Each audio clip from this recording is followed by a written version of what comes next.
Bonjour, bonjour.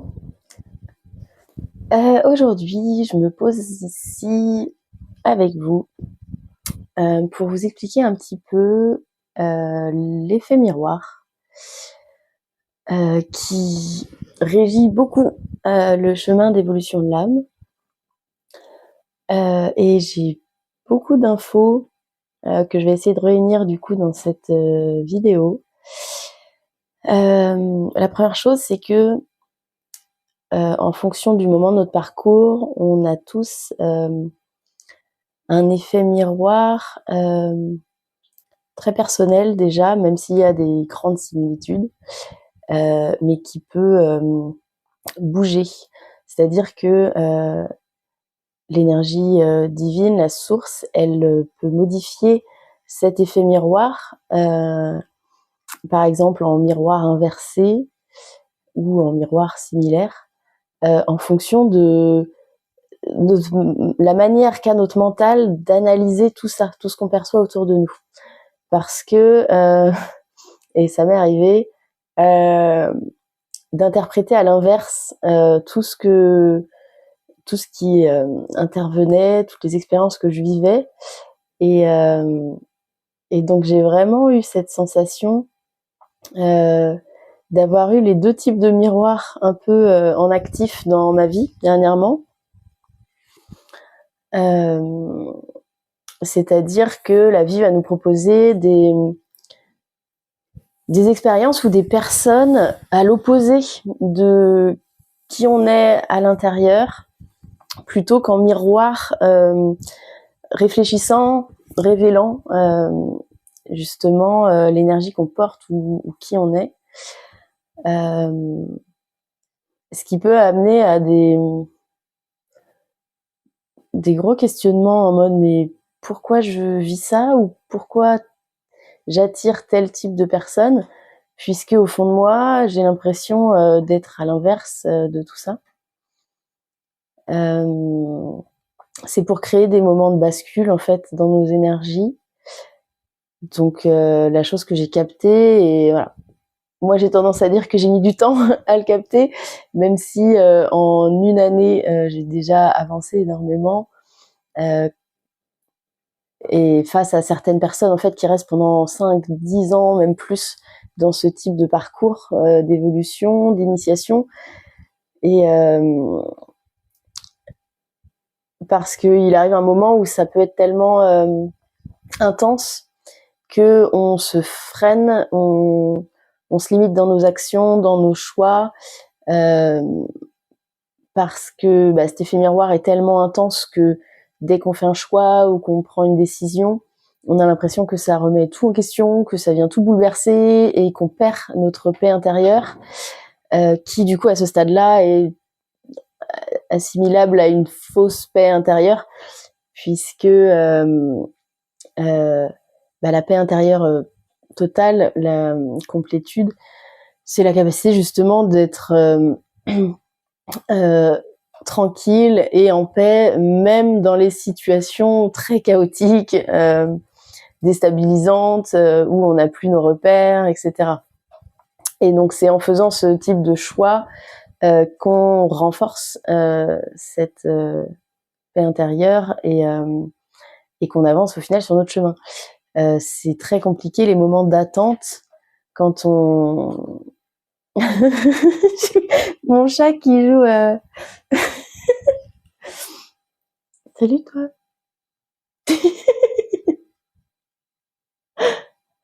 Elle fait l'équilibriste sur le linge. Super, super travail. J'espère qu'elle va pas se casser la tronche. Non, c'est bon. Elle observe, elle écoute tout ce que je dis aussi. C'est un grand guide dans ma vie. Elle m'a aidée dans beaucoup de situations. Donc voilà, cet effet miroir, en fait, c'est le reflet tout simplement à l'extérieur de notre vécu et de notre monde intérieur. Donc soit en similitude, donc miroir-reflet, soit en miroir opposé, miroir inversé.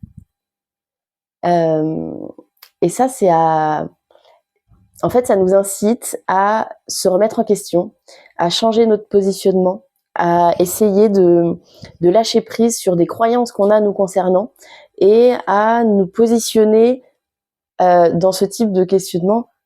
Et si finalement, au lieu d'être comme ça, mon énergie était plutôt comme ça.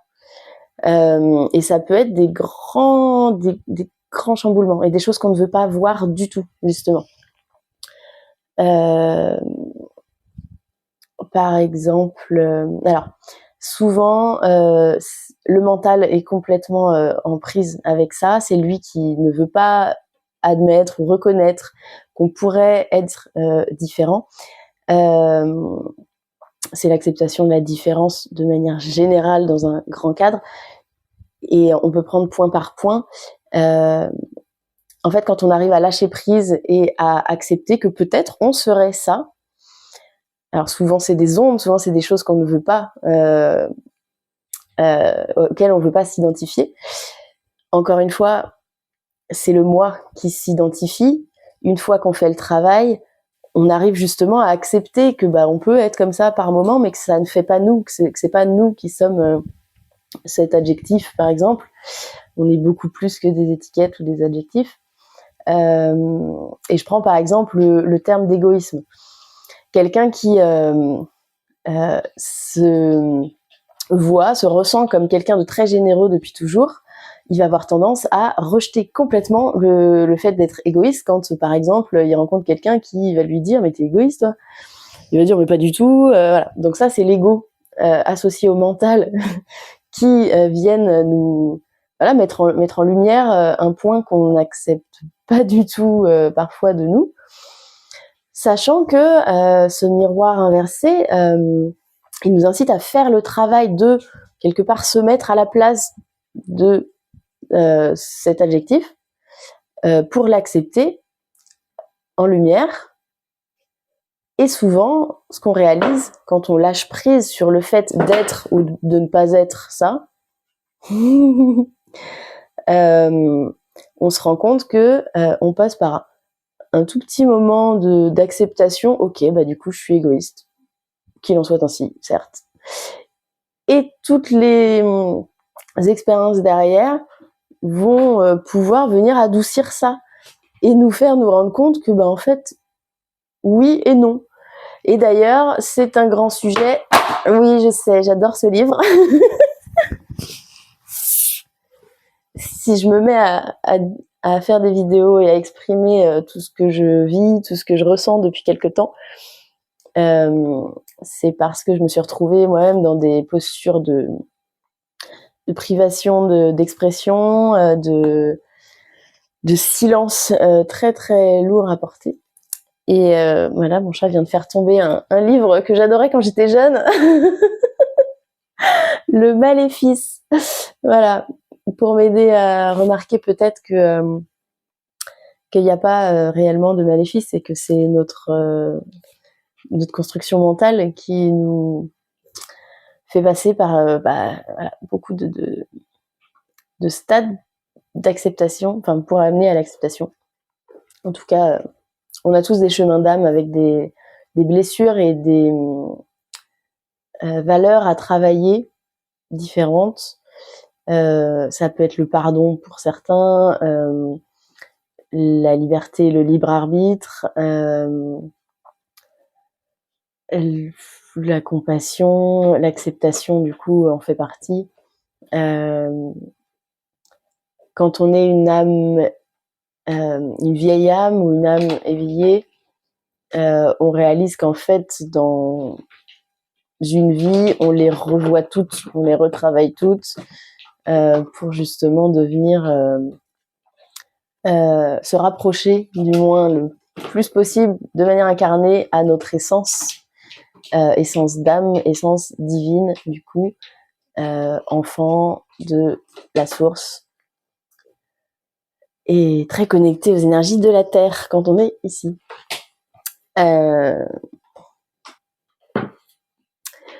Voilà. Donc oui, accepter qu'on peut être tel adjectif, souvent c'est s'en libérer, mais de la bonne façon, pas dans la fuite, pas en essayant justement de rejeter ça et de le mettre sous le tapis, de le mettre loin, parce que souvent ça revient quand on agit comme ça. C'est le mécanisme, en fait, comme on est tout, nous sommes un être intégral avec toutes les facettes de l'humanité. Rejeter certains comportements, certaines personnes, certaines expériences, ça peut tenir un moment si on fait bien l'autruche et ça revient comme un boomerang ou comme un élastique qui serait relié à notre cœur et qui reviendrait à des moments dans notre vie.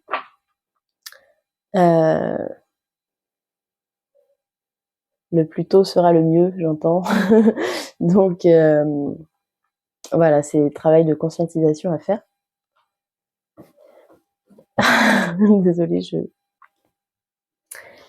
voilà, je suis de retour. Donc une chose à rajouter aussi, qui est dommage de ce qu'on en voit, c'est que souvent justement quand on reste dans le déni, le rejet ou la fuite de certaines expériences, de certaines choses dans nos vies, sans faire attention, en fait c'est notre mental qui focalise dessus, qui met beaucoup d'énergie à rejeter ça, et comme on est focalisé sans même s'en rendre compte des fois, parce que ça peut être très inconscient, ça peut être dans notre part inconsciente, mentale quand même, mais notre énergie est tellement focalisée à mettre à distance tout ça qu'en fait on passe complètement à côté de toutes les opportunités et de toutes les ouvertures et les énergies faites pour nous dans notre quotidien, dans notre dans notre vie, nos habitudes, nos relations, beaucoup dans nos relations d'ailleurs.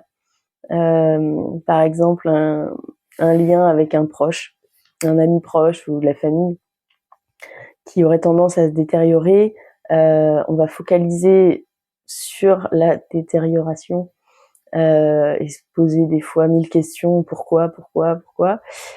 Et en fait, on accentue l'énergie de la distance, de la séparation, donc, qui est très liée à la séparation originelle de la source, qu'on revit ici, et en venant s'incarner sur Terre. Et du coup, on passe à côté de toutes les possibilités de remise en lien, en fait, de recréation d'un lien plus vrai, plus authentique, plus connecté à l'amour. Ça peut être conscient, dans le sens, on en arrive à un stade où on ne veut même plus essayer de rétablir le lien, d'essayer de réharmoniser les choses. Là, dans ces cas-là, souvent que le système nerveux est trop en tension pour aller essayer de s'y confronter.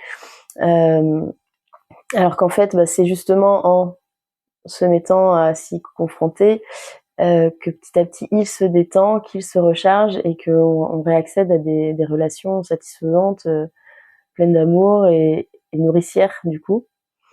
Mais voilà, on peut aussi accepter un temps de repos entre la conscientisation et la mise en action de ces principes-là. De toute façon, la vie nous envoie le signal quand il faut y retourner, quand c'est l'intérêt d'être à l'écoute de son corps, de ses besoins, de ses rythmes.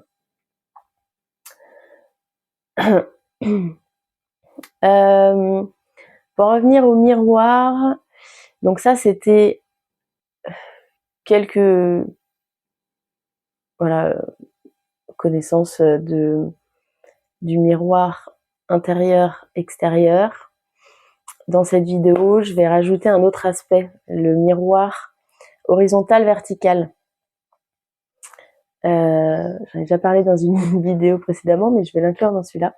Le miroir entre l'aspect matériel de la vie et l'aspect spirituel de la vie également, qui sont en miroir, en reflet.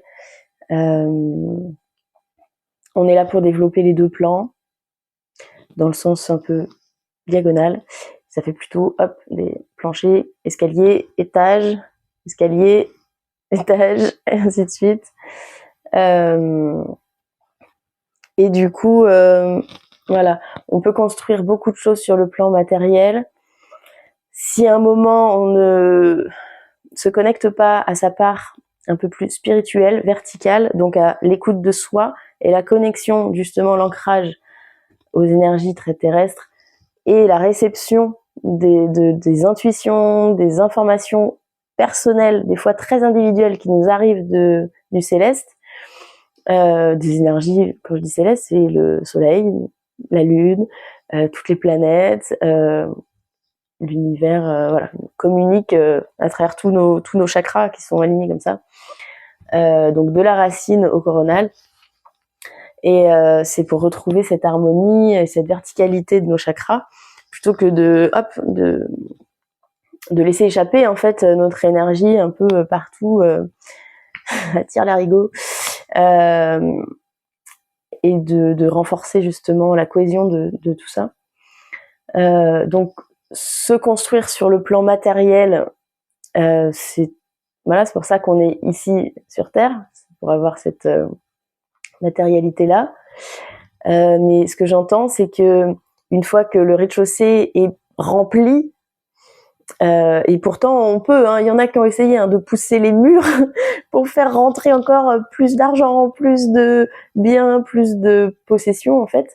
À un moment ça surcharge et soit ça implose, soit ça s'écroule, soit il y a plus de place en fait. Il faut c'est un écroulement, un moment dans la vie de quelqu'un est un appel de la vie elle-même à revenir à de la verticalité, revenir à l'essentiel de soi plutôt qu'à l'accumulation de biens, de possessions, etc.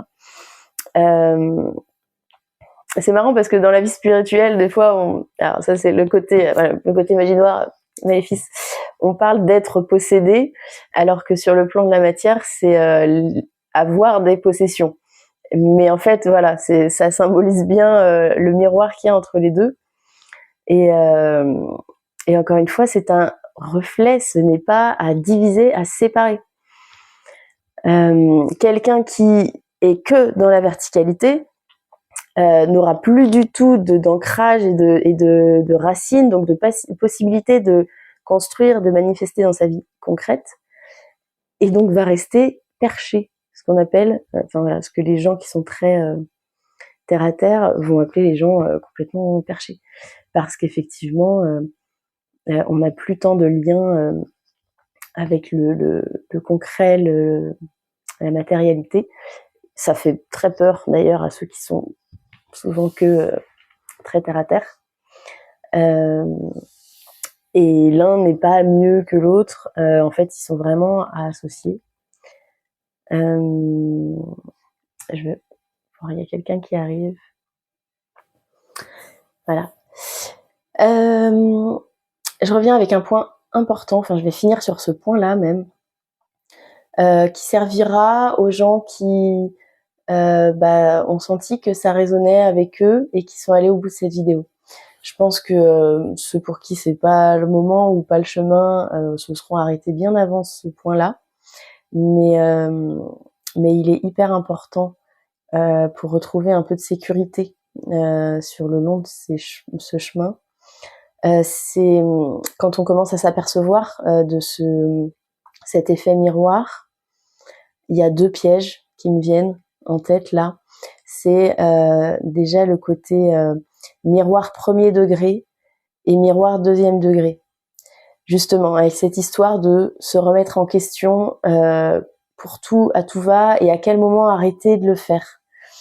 Parce qu'en fait, si vous avez un esprit très analytique comme moi, vous allez très vite commencer à sauter l'effet miroir premier niveau et tout de suite vous plongez en vous. Ah zut, qu'est-ce que cette situation, ça reflète de moi, qu'est-ce que j'ai encore à soigner, qu'est-ce que j'ai encore à guérir. Par exemple, quelqu'un, je sais pas, vous bouscule dans la rue avec une énergie agressive et tout, et au lieu de rester au miroir premier degré qui sous-entend que c'est cette personne-là qui était dans un mauvais jour, dans qui fait pas attention où elle marche, qui aurait effectivement en elle des choses à évacuer. Là, je dis ça si vous êtes comme moi, si vous avez une tendance à attirer des personnes qui se servent de votre énergie pour évacuer beaucoup de choses.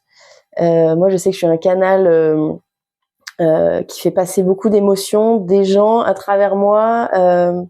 Voilà, je participe au gros nettoyage émotionnel planétaire en fait actuellement. Et donc, des fois, il faut savoir s'arrêter à ce premier niveau. C'est-à-dire, oh là là, celui-là, en fait, ressortir justement de l'analyse du miroir et se dire, oh là là, celui-là, décidément, il y a encore des gens sur la planète qui sont dans le dur. Ce qui peut aussi être à l'image quelque part d'une part de nous, mais des fois c'est juste celle-ci qu'il faut pointer du doigt. Et c'est pas plonger tout de suite dans le deuxième niveau et se dire oh là là, mais si une énergie aussi négative m'arrive dessus, c'est parce que moi je suis encore agressive, j'ai encore trop de colère en moi à évacuer, j'ai encore trop de choses. Là, à un moment, on se fait du mal à toujours se remettre en question. C'est aussi hyper important de reconnaître tout le chemin qu'on a déjà fait et de s'arrêter sur l'analyse de tout ça à un moment pour s'autoriser justement à respirer et laisser le temps au système nerveux de se resynchroniser au lâcher prise que le mental effectue en simultané, à l'intuition du corps qui revient. Voilà, donc moi j'ai eu tendance à enchaîner les analyses, les compréhensions, les révélations, les conscientisations. Et à un moment, mon corps m'a dit, mais là, je peux plus me lever, je veux que dormir tout le temps.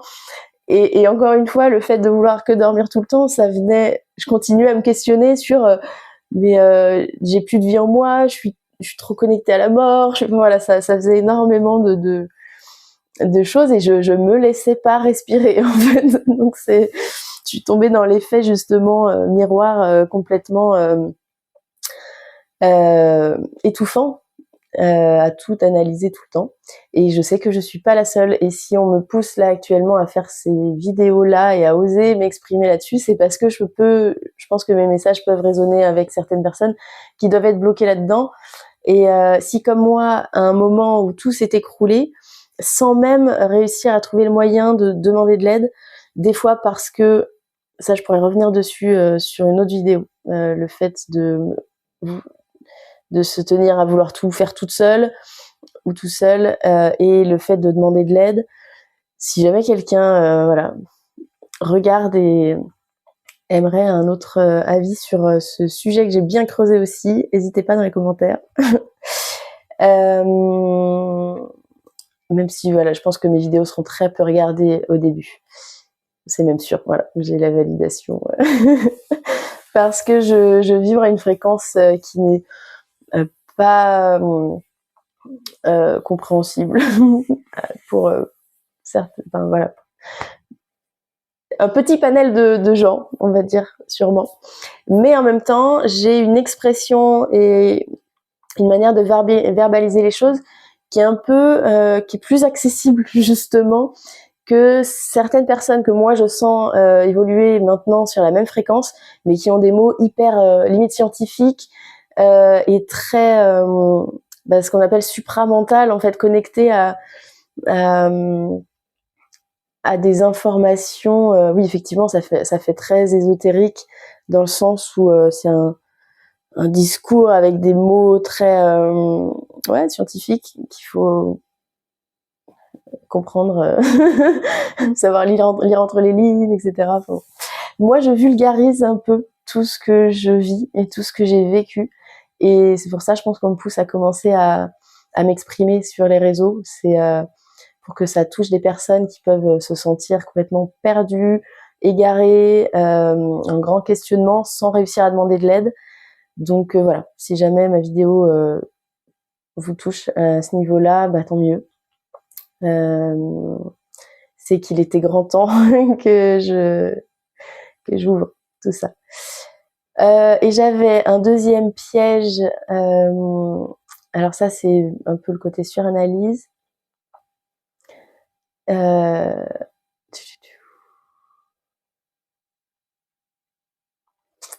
Avec les niveaux.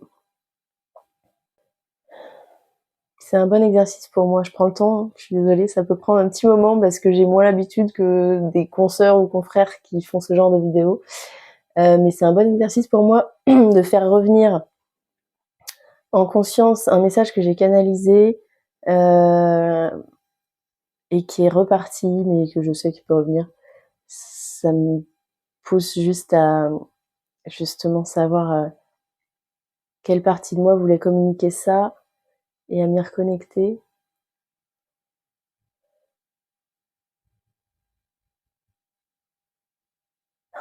Et en même temps, on me dit, t'inquiète, c'est plus important.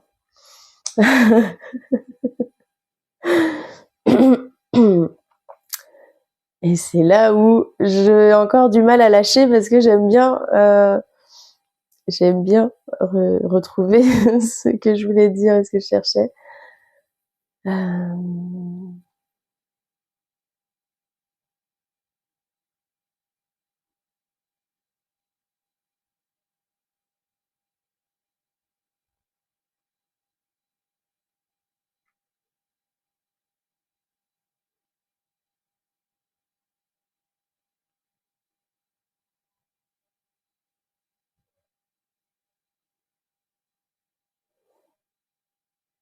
Je fais le test. De toute façon, je couperai au montage si c'est vraiment trop long.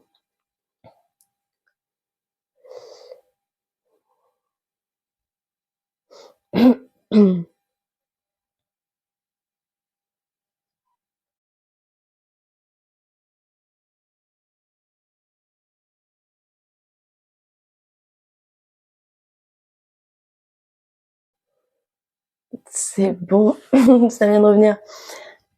Et en fait, c'est un peu en lien avec le premier piège quand même. En tout cas, pas avec le lien au niveau d'observation du miroir, c'est-à-dire observation extérieure et observation intérieure, mais un peu quand même lien avec la suranalyse. C'est-à-dire que à rester dans cette posture de suranalyse tout le temps, on peut se retrouver dans une situation qui est très inconfortable au niveau psychique, tout simplement. Fonctionnement psychique, c'est une manière de se protéger, mais qui est perçue du coup à l'inverse comme de l'agression et comme de la persécution même. C'est à force de trop observer l'extérieur, tout ce qui se passe à l'extérieur pour l'analyser quelque part, on peut créer cette sensation qu'on est soi-même observé et surveillé tout le temps par l'extérieur. Comme on est très connecté psychiquement à voilà, des plans supérieurs, en plus, on peut se créer cette sensation d'être surveillé par des entités complètement même immatérielles. Ça peut, s'il y a beaucoup de méfiance dans le mental, les mécanismes de défense psychique, s'ils sont très forts, on peut en venir à du coup se sentir complètement surveillé, le prendre de la mauvaise manière, si je puis dire, c'est-à-dire pas comme une forme de protection et d'amour, de surveillance par amour, mais de surveillance malsaine, typiquement. Et donc se retourner, rentrer dans une lutte comme ça en fait, en mode mais j'en ai marre qu'on m'observe, j'en ai marre qu'on m'enquête, tout le monde essaye de savoir ce qui se passe, où j'en suis, ce que je fais. Ça peut être tout simplement une sensibilité immense à l'énergie des guides, à l'énergie divine tout simplement, qui, oui, certes, est connecté à nous tout le temps, donc nous observe quelque part, mais pour notre bien, pas pour notre mal du tout. Même si l'inverse est... Voilà, on peut facilement tomber dans l'inverse. C'est un gros piège qui peut même nous amener par extension à réfuter complètement tout ce qui est lié au spirituel, à l'invisible, à nos ressentis, au subtil qu'on capte.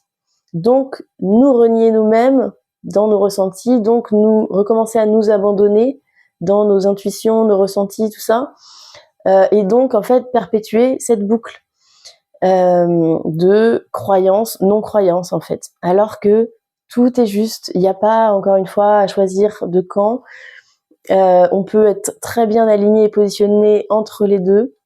Et je vous l'ai dit au début de la vidéo, c'est d'ailleurs même la voie du milieu la plus juste en général, parce que ni le plan de la matière, ni le plan du spirituel n'est à éviter. Donc en fait, à force d'être trop dans la surveillance du subtil, de la connaissance de soi, du développement personnel tout simplement, on peut en arriver à rejeter tout ça et revenir là. Et en fait, ça donne la sensation qu'au bout du compte, au bout de tout le chemin qu'on s'est tapé, eh ben, on donnerait raison à tous ceux qui ne se développent vraiment que dans le matériel, sans se poser de questions, sans tout ça. Et bah, quelque part, des fois, c'est important de se dire juste, bah oui, ok, oui, vous avez raison. Des fois, ça aide. Et c'est pas vous avez raison, mais je continue de croire que moi, j'ai raison. C'est plutôt... chacun a raison dans son système, en fait. Donc, ça aide à arrêter de vouloir prouver, d'arrêter de vouloir se justifier, de vouloir expliquer pourquoi nous, on a eu besoin d'un autre chemin pour relier les deux. Et voilà, sortir un peu même du syndrome du sauveur, de venir apporter des réponses à ceux qui utilisent de notre point de vue que l'horizontalité pour se développer, alors qu'en fait on sait pas dans leur monde intérieur s'ils ont pas des connexions, et tout le monde en a en fait. On est tous un être spirituel avant d'être incarné, donc ça passe forcément par un canal qui n'est peut-être pas le même que le nôtre, c'est tout. Et voilà, donc ça aide à sortir du jugement, à sortir des critiques et de l'enfermement, de l'isolement, et de l'observation à outrance, et du coup du fait de la conséquence qui est de se sentir observé, surveillé, qui peut être hyper inconfortable. Je sais pas, moi quand j'étais justement prise un peu là-dedans, je suis pas tombée sur ce genre de vidéo qui explique ça, en tout cas pas aussi clairement et pas de cette manière-là. Et ça m'aurait fait du bien. Ça m'aurait aidé grandement. Donc, je suis contente d'avoir retrouvé ce que je voulais dire et de le verbaliser ici. Peut-être que ça viendra en soutien à quelqu'un. Si c'est au moins une personne, c'est merveilleux. Et si c'est pas le cas pour personne, et ben déjà, ça l'aurait été pour moi. Et c'est tout ce qu'on se souhaite. À chacun, tous, d'évoluer à notre rythme, sur notre chemin, en tenant compte des multiples couches de mécanismes de défense qu'on découvre avec joie et beaucoup d'humour, souvent quand elles se libèrent régulièrement comme ça. Donc voilà, ça a beaucoup à voir avec les peurs refoulées aussi. Et je reviendrai là-dessus dans une prochaine vidéo. Ça fait déjà 2 autres points à aborder, donc voilà, petit à petit, je suis contente de commencer à faire ces vidéos-là, parce que je me rends compte que je le faisais pas parce que je ne savais pas par où commencer, tout simplement. Je ne savais pas quoi exprimer en premier. Pour moi, il fallait une chronologie, sinon j'allais perdre le fil, ou j'allais perdre justement les gens qui peuvent m'écouter, alors qu'en fait c'est moi-même qui étais perdue dans cette chronologie. Encore une fois, voilà, miroir, miroir, mon beau miroir. Donc tant mieux si ça sert à quelqu'un. Sinon, je suis quand même contente d'avoir passé ce moment avec moi-même et pour vous. Je vérifie si on m'envoie rien d'autre.